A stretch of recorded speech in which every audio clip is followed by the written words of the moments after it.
Abran sus Biblias en el capítulo 1 del libro del profeta Isaías y vamos a leer los versículos del 10 al 20. Isaías capítulo 1, versículos del 10 al 20.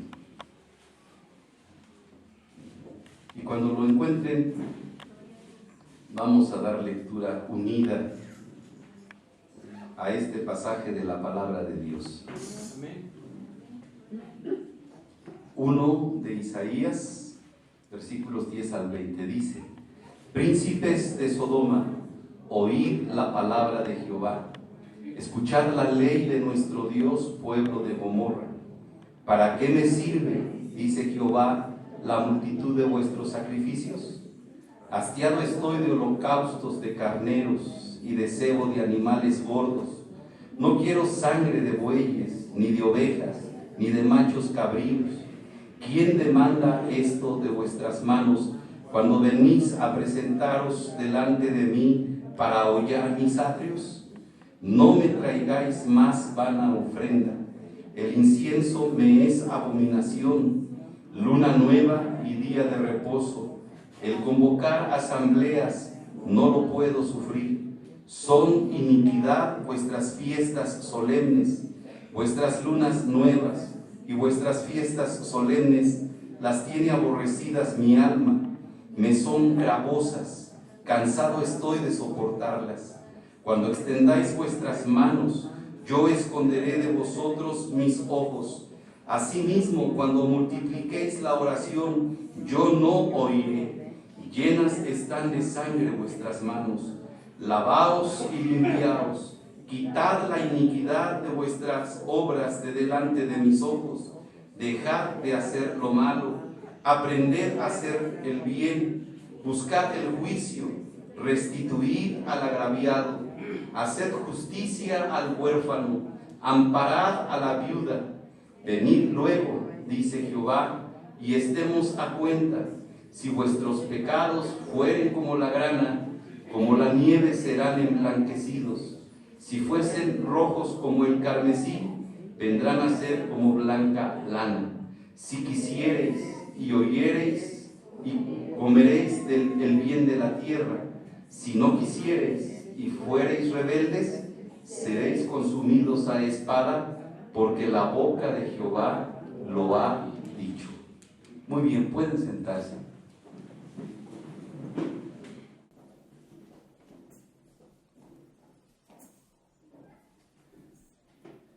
En este mes estuvimos hablando de 4 ofrendas de olor grato a Dios. Yo espero que ustedes las recuerden. La primera ofrenda se llama obediencia. Samuel le dijo a Saúl que la obediencia es mejor que los sacrificios y el prestar atención que la grosura de los carneros. La obediencia por encima de los sacrificios. La segunda ofrenda que estuvimos hablando se llamó paz o reconciliación.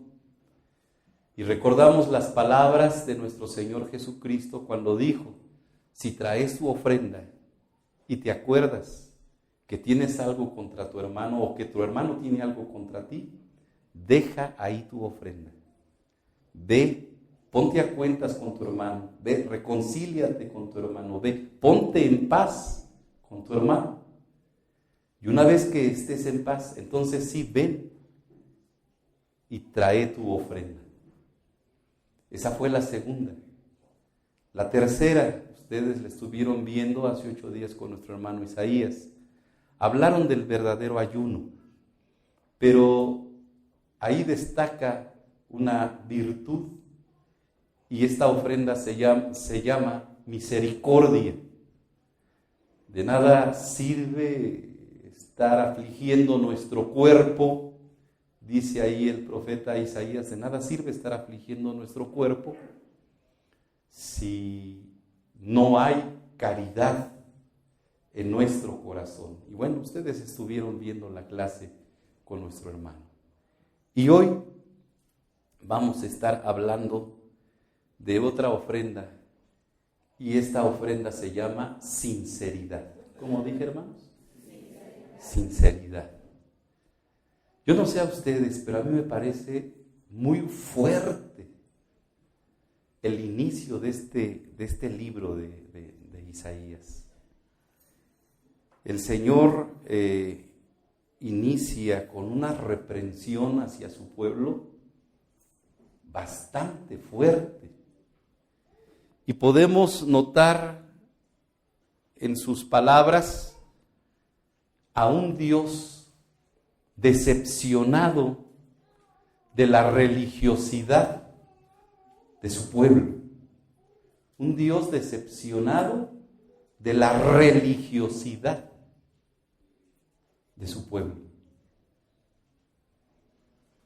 Cuando nosotros compartimos la palabra de Dios con alguien que no es evangélico, y ese alguien nos dice que no quiere cambiar de religión, escúcheme, no queremos cambiar de religión. Nosotros muchas veces les hemos contestado y les hemos dicho, es que no vengo a predicarte una religión,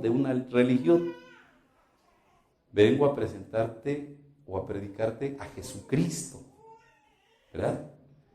Sin embargo, lo que nosotros practicamos aquí sí es una religión, porque la palabra religión viene de una raíz etimológica que es religare y que significa religar con Dios. Religar. La religión nos reconcilia con Dios. Entonces, de alguna manera nosotros sí practicamos una religión. Pero ¿qué tipo de religión es la que nosotros debemos practicar? Si vamos a la carta de Santiago, nosotros leemos en la carta de Santiago que nos habla acerca de la verdadera religión. Y la verdadera religión se basa en el amor. ¿Se basa en qué dije, hermanos? La verdadera religión se basa en el amor. Darle de comer a los hambrientos, visitar a los que están presos, tener caridad de los que están enfermos, preocuparnos por los que están necesitados. En eso consiste la verdadera religión. La verdadera religión descansa sobre el amor. Y lo que más detesta el Señor, entonces, es que nosotros nos atemos a ritos y prácticas religiosas que se llevan a cabo solamente por cumplir con una responsabilidad, por cumplir con un compromiso. Ahí sí, nosotros no debemos, aunque practicamos una religión, pero no debemos ser religiosos en ese sentido. ¿Verdad? Los fariseos en el tiempo del Señor Jesucristo se jactaban de ser grandes conocedores de la palabra de Dios, de ayunar, de diezmar, de ofrendar y de hacer todas esas cosas. Sin embargo, en alguna ocasión el Señor les habló de una manera fuerte también y los calificó de hipócritas. Y les dijo sepulcros blanqueados. ¿Por qué? Porque aunque cumplían con todos los ritos que marcaba la ley, aunque cumplían con todo el ritual que marcaba la ley, eran egoístas, eran avaros, eran prepotentes, soberbios, vanidosos. No había amor en el corazón de ellos. Y entonces esa religiosidad, ese tipo de religiosidad, el Señor la detesta. Y justamente el pueblo de Israel, hermanos, durante el tiempo de la monarquía, desde Saúl hasta el último rey que gobernó a Israel, durante toda esa etapa de monarquía, Israel, hermanos, a veces buscaba a Dios, pero eran más las veces que se extraviaba y que le daba la espalda al Señor. A este profeta Isaías le tocó ministrar durante el periodo de algunos reyes importantes de Judá. Isaías le tocó ministrar durante el reinado del rey Usías, que fue un rey bueno, pero después lo sucedió en el cargo Jotam, también fue un rey bueno. Después Acaz, y ese fue un rey malo. ¿Un rey malo en qué sentido? ¿Era un mal gobernante? No precisamente. Un rey malo en el sentido de que no buscaba a Dios. Este rey, hermanos, Acaz, rindió culto a los ídolos paganos y participó de esas prácticas paganas que aquellos pueblos tenían. Por ejemplo, pasar por fuego a sus hijos. ¿En qué consistía pasar por fuego a sus hijos? Tenían la estatua del rey Moloch, un rey abominable, un ídolo abominable, que tenía los brazos extendidos y en medio de los dos brazos una especie de comal, para darme a entender con usted. Entonces era prendido ese comal al rojo vivo y eran ofrecidos los niños recién nacidos a ese dios en ese comal. Los echaban a ese comal que estaba al rojo vivo y los niños ahí se doraban, ahí se tostaban. Y ese era un hecho abominable a los ojos de Dios. Pues este rey, hermanos, este rey pasó a sus hijos también por el fuego. Entonces imagínense lo abominable que fue este rey Acaz. Después sube al reinado Ezequías. Ese fue un rey bueno. Pero después sube Manasés. Y ese volvió a ser un rey malo. Entonces, en esos periodos es que le toca ministrar a Isaías, y el pueblo de Israel estaba espiritualmente en crisis, hermanos, en una situación deplorable. Mire, vamos a leer el versículo 10, si usted no ha cerrado su Biblia. El Señor se está dirigiendo a su pueblo, a Israel. Pero fíjese cómo se refiere a ellos. ¿Cómo les dice? Príncipes de Sodoma, oíd palabra de Jehová. Escuchad la ley de nuestro Dios, pueblo ¿de qué? De Gomorra. Ahora, estas dos ciudades ya no existían. Sodoma y Gomorra habían sido destruidas a fuego. ¿A causa de qué? A causa de su maldad, a causa de su inmoralidad, a causa de su pecado. Entonces, imagínense cuál era el nivel espiritual en ese momento de Israel, que Dios lo compara a Sodoma y a Gomorra.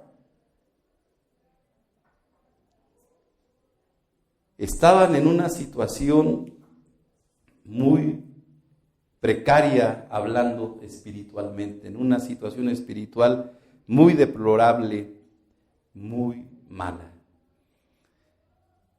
Y viene lo que es mi primer punto en esta mañana, un reclamo fuerte de parte de Dios hacia su pueblo. Y les dice Dios, del versículo 11 en adelante, ¿para qué me sirve, dice Jehová, la multitud de vuestros sacrificios? Hastiado estoy de holocaustos, de carneros y de cebo de animales gordos. No quiero sangre de bueyes, ni de ovejas, ni de machos cabríos. ¿Quién demanda esto de vuestras manos cuando venís a presentaros delante de mí para hollar mis atrios? No me traigáis más vana ofrenda. El incienso me es abominación. Luna nueva y día de reposo, el convocar asambleas, no lo puedo sufrir. Son iniquidad vuestras fiestas solemnes, vuestras lunas nuevas, vuestras fiestas solemnes, las tiene aborrecidas mi alma, me son gravosas, cansado estoy de soportarlas. ¿No les parece un reclamo bastante fuerte, hermanos, de parte de Dios?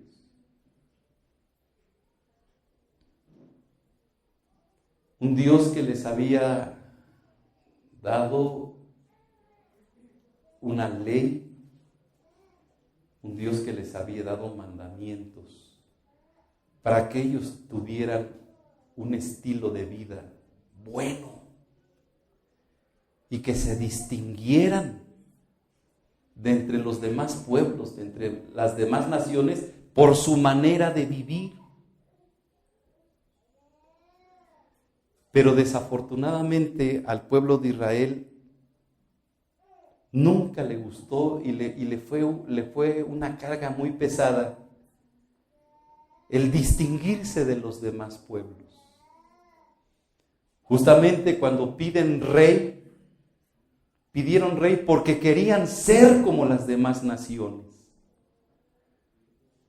¿Quién era el que gobernaba a Israel antes de que hubiera rey? Era Dios.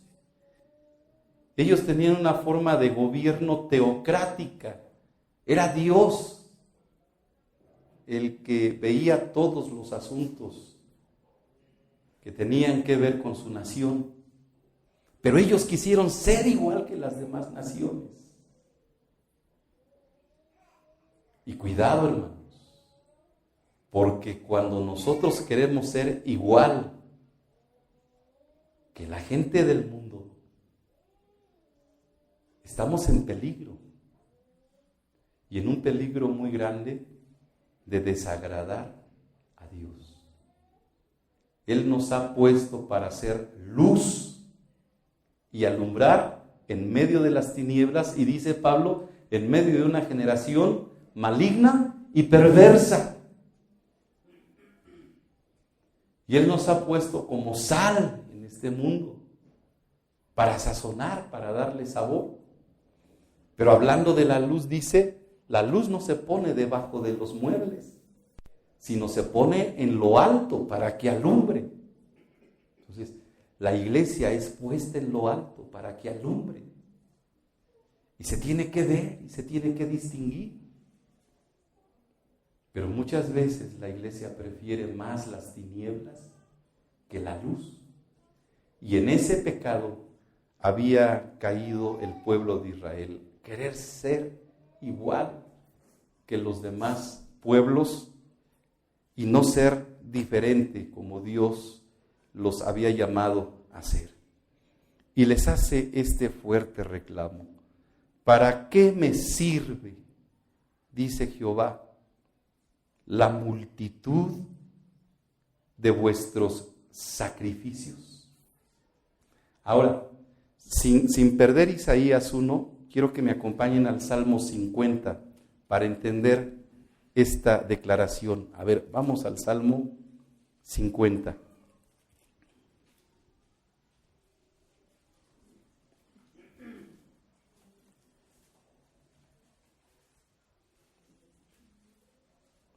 Vamos a leer desde el verso 7. Oye, pueblo mío, y hablaré. Escucha, Israel, y testificaré contra ti. Yo soy Dios, el Dios tuyo. No te reprenderé por tus sacrificios ni por tus holocaustos que están continuamente delante de mí. No tomaré de tu casa becerros, ni machos cabríos de tus apriscos. ¿Por qué, hermanos? Porque mía es toda bestia del bosque y los millares de animales en los collados.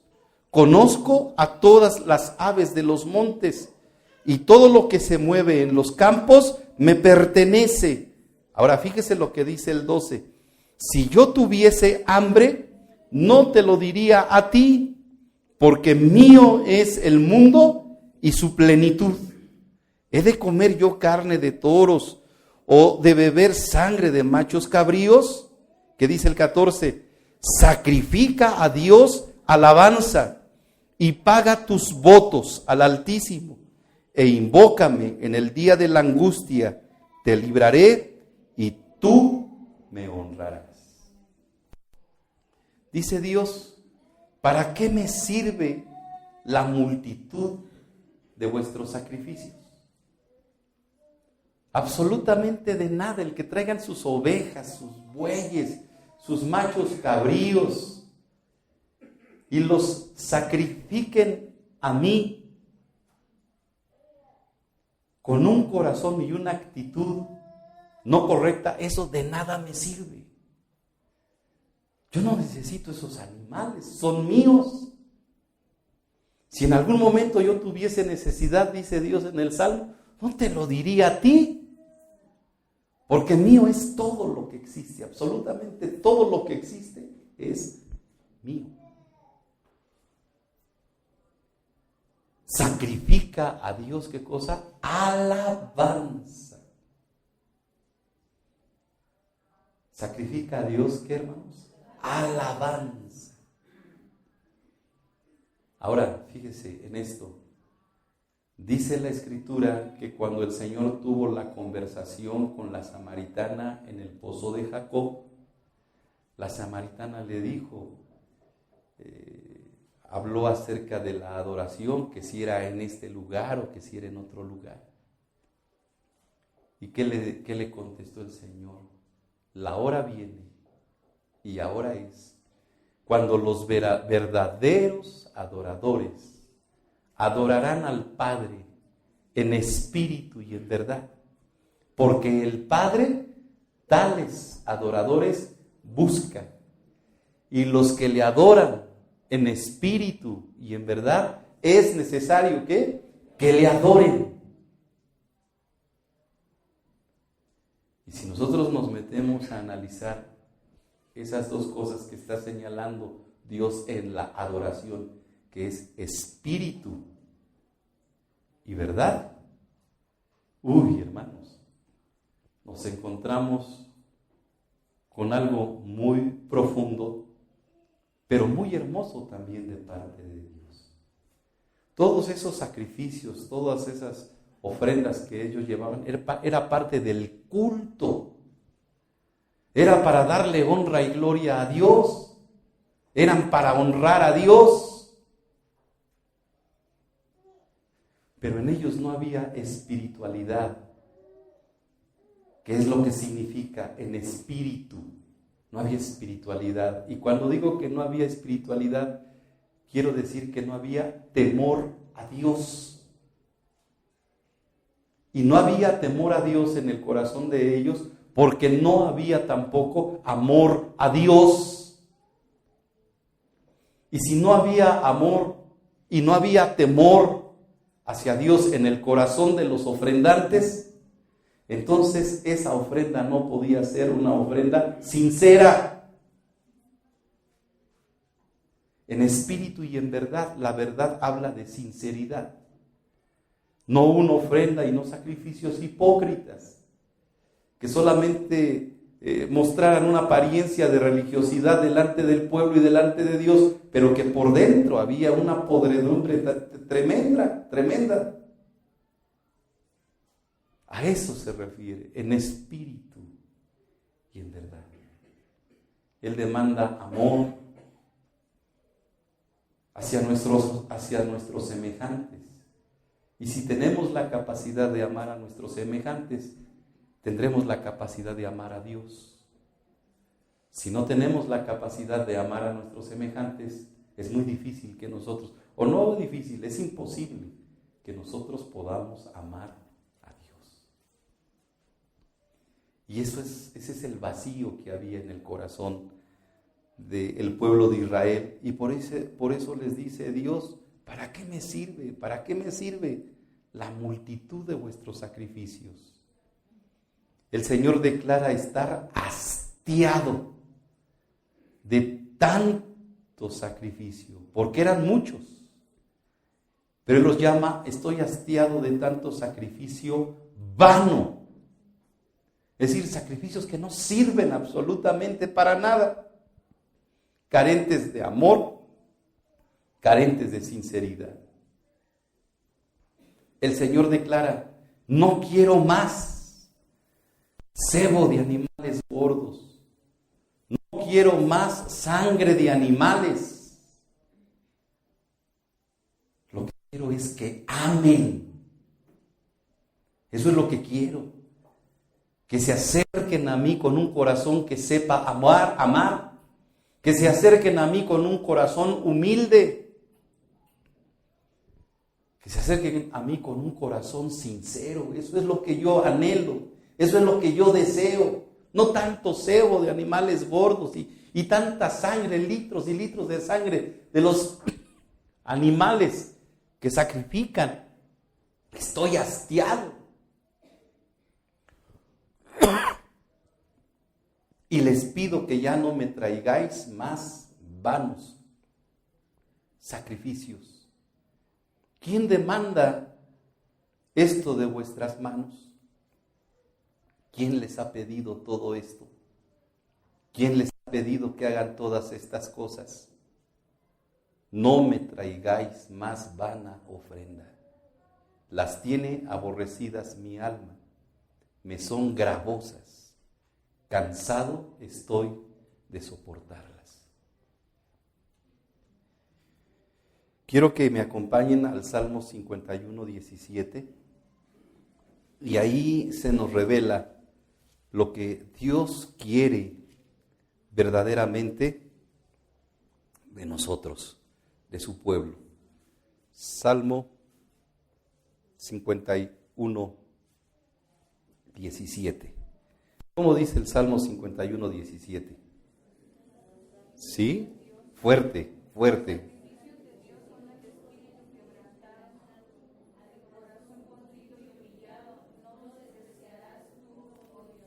Los sacrificios de Dios son el espíritu quebrantado, no el espíritu altivo. Al corazón contrito y humillado no despreciará Dios jamás. Esa es la actitud en la que Dios quiere que nosotros nos acerquemos a Él. ¿Se acuerda de la parábola del publicano y el fariseo? El publicano, un hombre que no era religioso, que era un recaudador de impuestos, considerado enemigo en la sociedad judía. El fariseo sí era un religioso, conocedor de la ley de Moisés. Y subieron los dos al templo. Y dice la Escritura, podemos leer, que postrado hasta la tierra el publicano pedía misericordia de Dios. Y no se atrevía a alzar su vista hacia el cielo, a alzar su vista hacia el Todopoderoso, sino que postrado hasta la tierra, solamente clamaba: Dios, ten misericordia de mí, que soy pecador. Pero también subió el fariseo. ¿Y el fariseo cómo estaba, hermanos? De pie, ese no estaba postrado. Estaba de pie.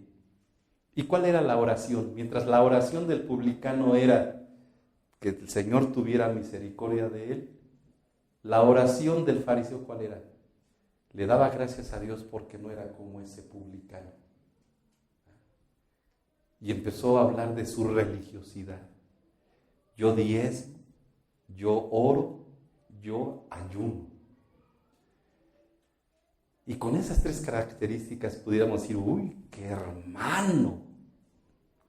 Pero ¿quién salió justificado? El publicano. porque estaba con un espíritu contrito, con un corazón contrito y humillado delante de Dios. ¿Verdad? Entonces, esto tiene que llevarnos a reflexionar. El venir aquí y cantar nada más por cantar no tiene sentido. El venir aquí y no venir con un corazón dispuesto, con un corazón sincero, con un corazón limpio para adorar a Dios, no solamente no tiene sentido, sino que en lugar de agradar a Dios, que es el objeto de nuestro culto, lo estamos desagradando.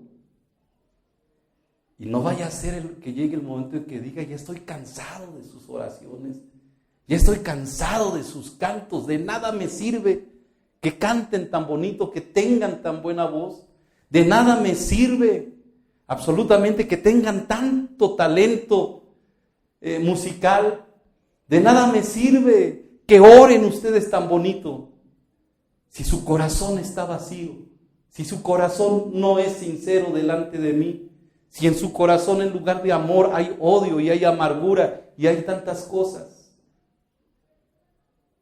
Eso no lo puedo soportar, dice el Señor. En lugar de traer todas esas cosas, mejor amen, ¿verdad? Amen y preséntense en una actitud correcta. Vamos a ver qué es lo que nos dice Génesis 8.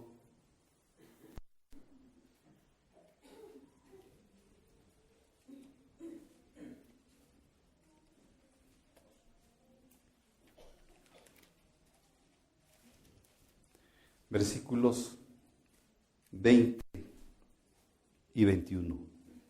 Génesis 8, versículos 20 y 21. ¿Cómo dice?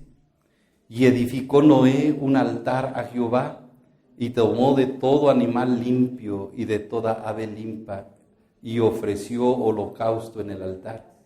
Y percibió Jehová olor grato. Y dijo Jehová en su corazón: no volveré más a maldecir la tierra por causa del hombre, porque el intento del corazón del hombre es malo desde su juventud, ni volveré más a destruir todo ser viviente como he hecho. ¿Usted se puede imaginar la experiencia de Noé y de su familia dentro del arca, hermanos? Cuando vino el diluvio. El arca fue un medio de salvación para Noé y su familia. Pero ¿habrá sido agradable estar más de un mes dentro del arca, encerrados, escuchando los rugidos de los leones, escuchando el aullido de los lobos, el gruñir de los osos y todo el aroma que despedían, y todos encerrados ahí? Porque hasta el día señalado entonces abrió las ventanas del arca Noé y pudo salir al exterior, pero mientras estuvieron encerrados. Y escuchar los lamentos de la gente, los gritos de desesperación de la gente que estaba ahogándose por las aguas del diluvio y pidiendo subir a bordo del arca para salvarse. ¿Se puede usted imaginar esto? Fue una pesadilla. Aunque salvaron la vida ellos, pero fue una pesadilla. ¿Cómo se habrán sentido cuando se cumple el plazo de abandonar el arca y salir de ella? Pues contentísimos. Yo creo que lo primero que cantaron fue libre, ¿verdad? Libre, yo soy libre. Las cadenas del pecado han sido rotas por el diluvio. Y una tremenda gratitud a Dios. ¿Qué cosas metió al arca? ¿Qué tipo de animales metió al arca Noé? De todo animal limpio. Metió una pareja de todo animal limpio. Cuando se van las aguas del diluvio y ellos descienden del arca, hay una tierra limpia, santificada. Y ellos habían sido purificados en sus corazones. Entonces, en ese ambiente de santidad, ofrece Noé un holocausto a Dios, un sacrificio, un holocausto. Y contrario a lo que estamos leyendo en Isaías, en aquella ocasión dice la Escritura que el Señor percibió, ¿qué cosa? Olor grato. Ese holocausto subió como un perfume agradable delante de su presencia. Se agradó de ese sacrificio, de ese holocausto, porque era una ofrenda que se estaba ofreciendo en un ambiente de santidad, en un ambiente de sinceridad, en un ambiente de amor, en un ambiente propicio. Y entonces el Señor percibió olor grato. Y lo que nos debe preocupar a nosotros cuando vengamos aquí a este lugar para adorar a Dios es que Dios perciba olor grato a través de nuestro canto, a través de nuestras oraciones, a través de nuestros testimonios, que todo esto que forma el ritual de nuestro culto pueda subir como olor grato delante de su presencia y Él pueda agradarse. Ese es el propósito. Para eso nos reunimos. ¿Sí entienden lo que estoy diciendo? Para eso nos reunimos. Para eso nos reunimos. Les decía en clases pasadas, para eso hacemos el culto, el homenaje a Dios. Eso significa culto, rendir homenaje. Venimos a rendirle homenaje a Dios. Pero Él no acepta cualquier tipo de homenaje, sino que tiene que ser un homenaje con sinceridad, lleno de amor. ¿Sale? Muy bien. Hay una terrible consecuencia de estos sacrificios vanos que le ofrecían al Señor. ¿Qué dice el versículo 15 de Isaías 1? Mire, ahí vamos a leer una terrible consecuencia de esta religiosidad hueca, de esta religiosidad vacía, de esta religiosidad vana. ¿Cómo dice el Señor en el 15? Cuando extendáis vuestras manos, yo esconderé de vosotros mis ojos. Asimismo, cuando multipliquéis la oración, ¿qué cosa? Yo no oiré.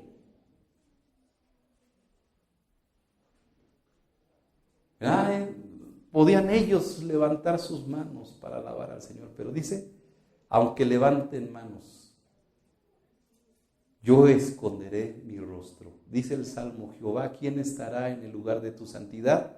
¿Quién? El limpio de manos y puro de corazón. El que no ha entregado su alma a cosas vanas, son los que podrán levantar las manos en el templo. Manos santas, dice otra parte de la Escritura, sin ira ni contienda.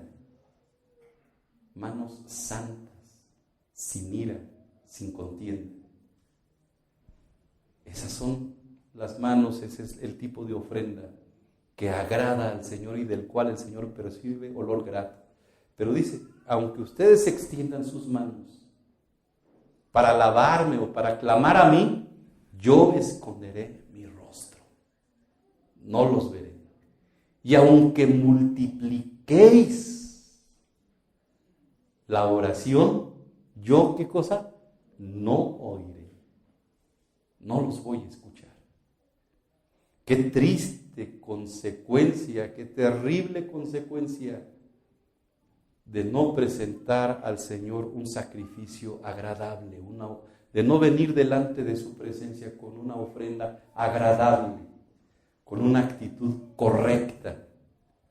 Las consecuencias son terribles, las consecuencias son terribles, hermanos. Pero ¿el Señor quiere dejarnos en esa situación? No. Aunque les habló fuerte en este pasaje, no obstante, Él les habla de una solución para ese problema. Él no quiere que estemos así. Él odia el pecado, pero ama al pecador. Y Él no quiere que ninguno perezca, sino que todos procedamos al arrepentimiento. Amén. Entonces, una gran solución. ¿Cómo dicen los versículos 16 y 17? A ver, lean conmigo, por favor. ¿Cómo dice? Lavaos y limpiaos, quitad la iniquidad de vuestras obras de delante de mis ojos. Dejad de hacer lo malo, aprended a hacer el bien, buscad el juicio, restituid al agraviado, haced justicia al huérfano, amparad a la viuda. Lavaos y limpiaos. Y si confesamos nuestros pecados al Señor, Él es fiel y justo para perdonar nuestros pecados y ¿qué otra cosa? Y limpiarnos de toda maldad. Entonces, ¿hay solución para eso? Sí, señores, hay solución. La sangre preciosa de nuestro Señor Jesucristo nos limpia de todo pecado. Y esa sangre preciosa nos hace aceptos delante de su presencia. Entonces, lavaos y limpiaos, quitad la iniquidad de vuestras obras de delante de mis ojos. Pero número 2, dejad de hacer lo malo. El que confiesa sus pecados y se aparta de ellos, alcanzará la benevolencia, alcanzará la misericordia de Jehová. No solamente basta con confesar, con reconocer y confesar nuestros pecados, sino que tenemos que apartarnos de ellos, tenemos que apartarnos del mal camino. Y el Señor aquí les dice, límpiense, santifíquense y apártense del mal. Dejen de hacer lo malo. Aprendan a hacer el bien. Aprendan a hacer el bien. Porque el que sabe hacer lo bueno y no lo hace, le es pecado. ¿Y sabemos hacer lo bueno? Sí, claro que sí. Dios a todos los humanos, creyentes o no creyentes, nos ha dado el discernimiento para poder distinguir entre el bien y el mal, lo que es bueno, lo que es malo, ¿verdad? Nosotros voluntariamente decidimos hacer el bien o hacer el mal. A veces nos queremos engañar, como Saúl. ¿Se acuerdan en esa primera clase que Saúl se quería engañar a él mismo? Si obedecía a Dios. Pero cuando estuvo platicando con el siervo, cuando estuvo hablando ahí, tuvo que reconocer que había pecado y que no había obedecido a Dios. Entonces, aprender a hacer el bien. ¿Cuesta trabajo hacer el bien, hermanos? ¿Será difícil hacer el bien? A ver, ¿qué opinan? ¿Será difícil ver que a una persona en la calle se le cae un billete? ¿Y será muy difícil tomar el billete y decirle, señor, señora, se le cayó este billete? ¿Será difícil eso?